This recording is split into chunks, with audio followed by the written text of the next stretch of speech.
What I'm saying in this video is common sense. I shouldn't have to say this.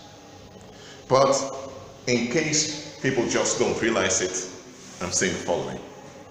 Parents need to be kept in line. Let me say it one more time with them words. Parents need to be kept in check by the community. Often when people see children misbehaving or young teenagers acting weird, aggressive, angry, they tend to think, oh, why didn't those parents do a better job raising that kid? People begin to mourn and complain. They even begin to sing songs of how children have to obey their parents and how much veneration parents need to get. Listen, parents are human beings just like everyone else. They begin as spermatosis. They had to be born out of a woman just like everyone else, and they bring the same air just like we do. So where this bull crap comes from, that the offspring needs to venerate the ancestors. Cut that crap out.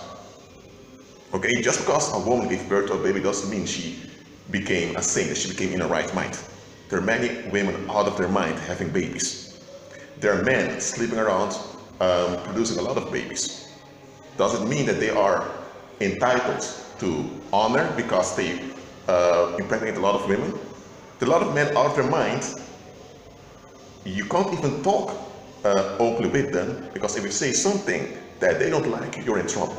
And such men, you're telling me they need veneration? No. No human being should have veneration to begin with. Okay. The parents need to be kept in line. Think about it this way. Those parents, male and the mother and father, whether stepfather or whatever, they are vulnerable creatures just like everyone else. They have a job somewhere, they're influenced by their boss, by their peers, and also by their own parents. So they are influenced by the environment, and it's this influence that they transmit onto the kid. So if the parents are in a bad influence, the only thing the kid can get is a bad influence. So when the parents are in a bad state, and the child who has no option grows up there, what do you expect to happen to the child? But people say, Rashid, you can't do that, it's their life, it's their marriage, it's their privacy, you shouldn't bother, you should leave people alone. Okay, if you follow that line, that means you have dysfunctional people raising kids without any assistance, without anyone keeping them in check. But when that kid, when that human being who had no choice of the situation grows up dysfunctional, the individual is bullied, the individual is condemned, and the individual is accused of not complying to society, of not making others comfortable. So hold up a minute.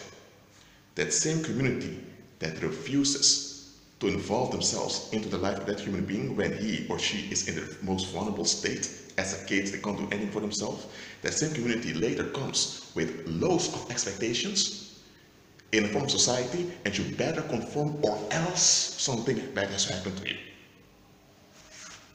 Sorry, but if the community has so much expectations, if the community has such a strong will, where was the strong will when that human being was small? When they needed it the most, where was their will? No, their will was absent. But suddenly, now that you are physically mature, they have all kinds of wills, all kinds of expectations. If you don't give in, they'll become your enemy or you will face some consequences. What the heck is that? That's unjust. And you have a lot of human beings growing up in very hostile environments. And the only reason those environments remain hostile is because the community refuses to take their collective responsibility. But at the same time, they will accuse the victims, in this case the kids who grow up in those environments. Now, not everyone remains victims. There are people that overcome and move on. Others turn into perpetrators. Unfortunately, that happens also. But nevertheless, it shouldn't be like this, that people just abandon you when you need it the most. In most vulnerable years, but later they do have expectations. What's that? And yet a lot of folks submit to that. We call the yoke of society. It should be like this. If you're not interested in me when I couldn't mean anything to you, when I was very needy as a kid, then why should you be interested now that I'm an adult? If the community is not interested in your well-being when you're growing up, and not willing to deal with your parents if they're out of line, then why is the community demanding you to make them at ease? So the community expects you to bend over to this abusive will to please them at all costs. and a lot of people that bend over and accept it. There are human beings in the early teens, they realize this and they become angry. But because they don't have any other option, because they can't leave the situation, that frustration acts out in the form of smoking, drug addiction, promiscuous sexual behavior, or in the form of vandalism or joining gangs, because they see through the BS.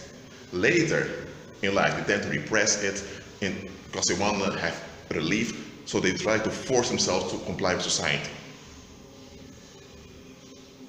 But those so-called problem teens, often they see the truth far better than most other people. Most people are just in denial. Parents need to be kept in check. Of course, you can expect the child to listen to the parents and cooperate with the parents, but the parents need to comply with justice. The parents need to be dealt with if they're out of line. Straight up. If that doesn't happen, the community neglected human life amongst them, and that's a crime. So if that happens to you, that community neglected you, listen, it's not your fault. Okay, just agree with Christ, keep following him, healing's on its way, and all those years are restored.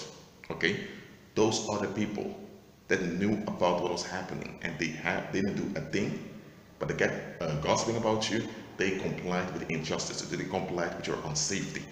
They endangered you by their cowardly attitude. None of them should have anything to well know to say about you now that you're older. That's not you being harsh or unforgiving towards them. You're being realistic. Let me say, if more people behaved like this, with this right attitude, a lot of things will be dealt with. Let me say it as is, there are parents that were effed up in their head. If it's not, let me say this, some parents, it's because they have a job and they have colleagues at a job, because they have some social validation that they are claiming onto. That's why they don't go off they don't kill their children. They have so many frustrations of things they don't want to face by themselves, and they take out on their kids.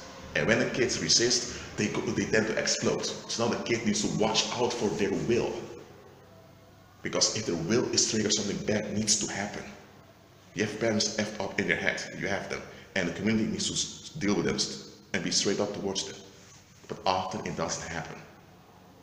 Now let me tell you one thing.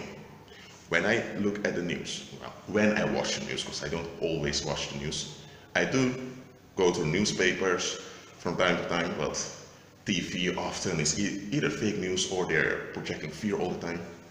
When I see messages of someone that lost their mind, picked up a knife and stabbed a lot of people, one thing I always notice is they don't talk about the background of that individual. They don't talk about where the individual grew up. They may say, well, the individual came from a troubling home. Okay, but if he or she comes from a troubling home, who enabled that troubling home? Is that the community? Why is the community addressed? Why isn't the community called to account from, okay, this John lost his mind and he shot many people in a mall.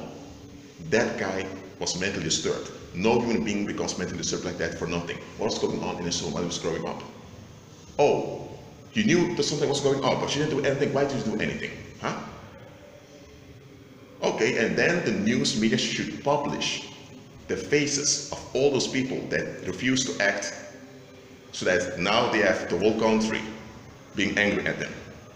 If you would do such things, I'm not saying they have to do it the way I'm suggesting now, but if they would just hold communities accountable, I'm telling you, a lot of incidents would stop. The reason why many incidents continue is because folks are not held to account. Now, I'm saying as it is, parents need to be kept in line. This whole veneration of ancestors, veneration of parents, got that crap out. Okay? And that is why that's why common people tend to turn on people like me, because I say things as they are. I'm not going to just throw facts to your face and hurt your feelings. I'm not going to attack you with facts, but I will say things as they are. When I know something doesn't add up. I remember years ago, there was this guy. He was just a year older than me. He had this chick he was involved with, but that chick treated the guy like trash. Really like trash. And the guy came to me and asked me about relationship advice. Well, he was a believer, thank God. And I told him, listen dude, you're not a car that anyone can just ride whenever they want and then dump when they don't like it anymore. Even God, who is love, doesn't accept everything. Are you more loving than God? I said it straight up to his face. I said it straight up to him. Shortly afterwards, he got rid of that chick. And he now has a child. He's happily married, praise the Lord. I had no idea the Lord was using me. Anyway, I was just straight up to him. When something doesn't add up, it doesn't add up. And I'm tired of this denial thing. That people keep enabling danger. I won't. That's why this YouTube channel I'm teaching you. Okay? Common people tend to turn on folks like me because I say things as they are and I provoke you to walk in the solution. That's it for now. Keep agreeing with Christ and be at peace.